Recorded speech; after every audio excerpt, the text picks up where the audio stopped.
Now in this video, I'm going to try my hand at making 1 gallon of coffee wine. Hi, I'm Charles and welcome to DIY Fermentation, your site for doing fermentation on a shoestring budget.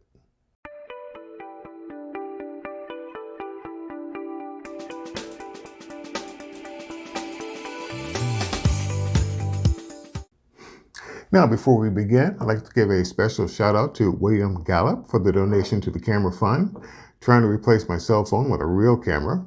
William, appreciate that. You can find a link to the channel's PayPal account in the description section below. Appreciate any donation you can give. Now then, let's get to it. Okay, to make this wine, we will be using the following.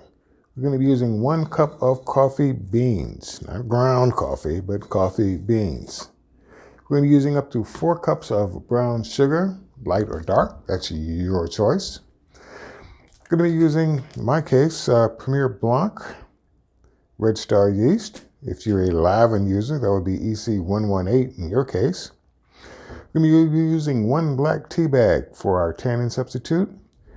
We're going to be using the juice of 1/2 of a lemon for our acid blend substitute. We're going to be using 1 gallon or 4 liters of water.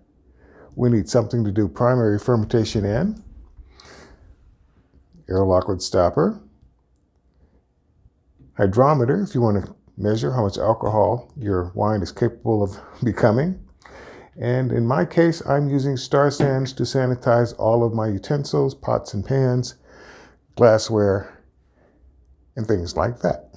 And that's what I'm going to be using to make this wine. Now then, what we want to do here over the stove is that we want to begin by pouring off a little bit of our water so that we can get our teabag / tannin substitute mixture ready, and the rest of the water, or as much as possible, in the pot.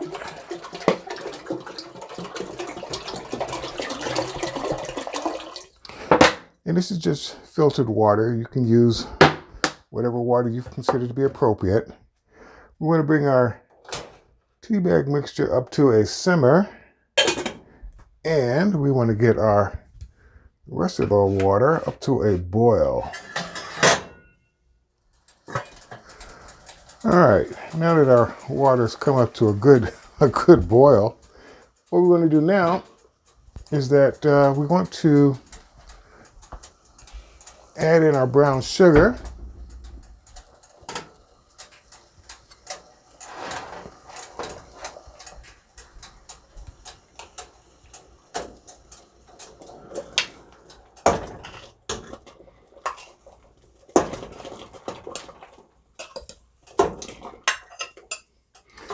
And let's just go ahead and incorporate that in, get that dissolved,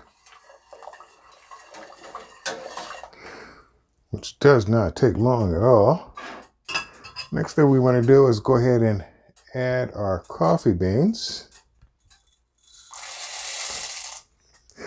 which I was going to put in a straining bag, but since I didn't, I'm not going to worry about it. And then we want to let this come back up to a boil before we take it off the heat and let it come down to room temperature. All right, now that our mixture has finally come up to a boil, or back to a boil, we can do a couple of things. 1, we can turn off the heat. And 2, we can go ahead and add in our tannin substitute.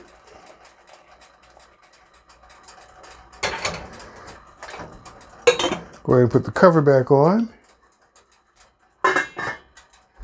and let that come down to room temperature. All right, our coffee mixture has come down to lukewarm temperature. And now we need to transfer it into our fermenter.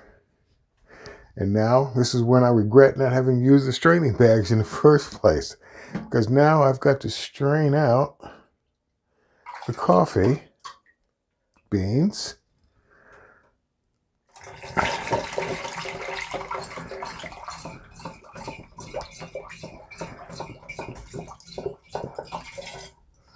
It's It's never a pretty thing. But that's going to be the process until I can get all of this in.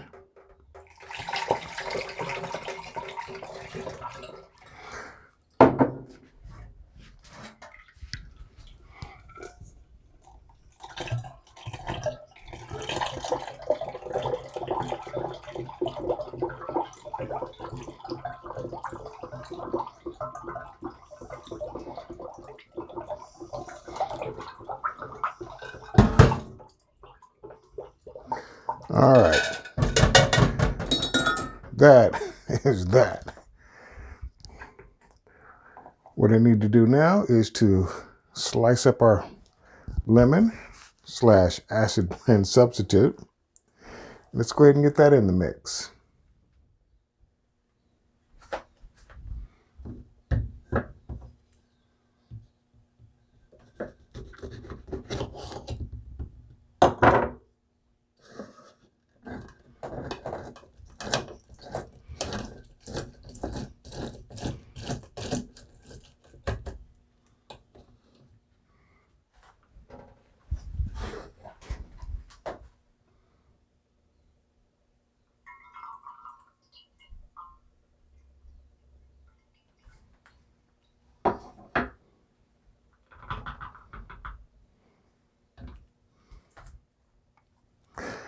And it looks like our hydrometer reading is coming in at 1.180.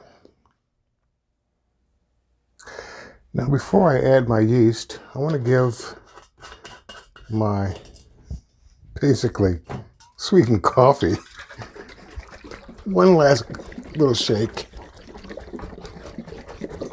And that's just to put in just a little bit more oxygen.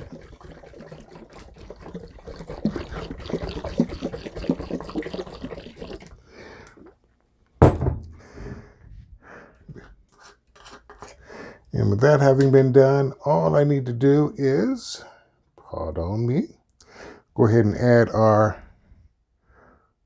1/4 teaspoon of yeast. I mean, I don't want to just dump it in there, but it's a pretty small opening. So kind of spread it around best you can. And let's give it a slight little swirl, which is more than enough. And at this point, all I need to do is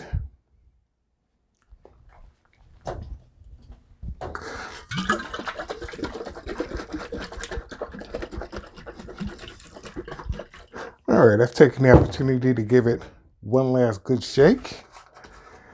And after rinsing everything off with Star Sands and filling everything up to the proper levels, stick in our airlock. And what we need to do is dress it up just a little bit by giving us a bit of information that as time goes on, we're likely to forget. 1, we're making coffee wine. And 2, just so we know how long it's been sitting around, we give it today's date. Hopefully, if I can get it on this straight. And last but not least, if you've taken a hydrometer reading, you might want to give it the starting gravity. And there we go. We've now started our coffee wine on the 22nd of this date. And we've got a starting gravity of 1.180. And what we want to do, just like with all the rest of our wines, is that probably for the next, let's say the next 3 days, go ahead and give it a good shake. And then after that, leave it alone. Let it sit in the primary, probably for about, since we're not dealing with fruit, anywhere from 1 to 2 weeks, depending on how much sediment we've got, or at least we've got coming in on the bottom. And then go ahead and rack it into secondary. Let it sit in secondary for, again, 6 to 8 weeks, and keeping an eye on the least level. And then when you feel that you've got a sufficient amount of least, go ahead and rack it. and continue to rack it until your wine gets clear. We'll do hopefully a 6-month taste testing, and then that will be followed up by a 1-year taste testing to see if coffee wine is, some people call it an acquired taste. Some people just plain love it. So we'll see how that goes. But there we go, coffee wine.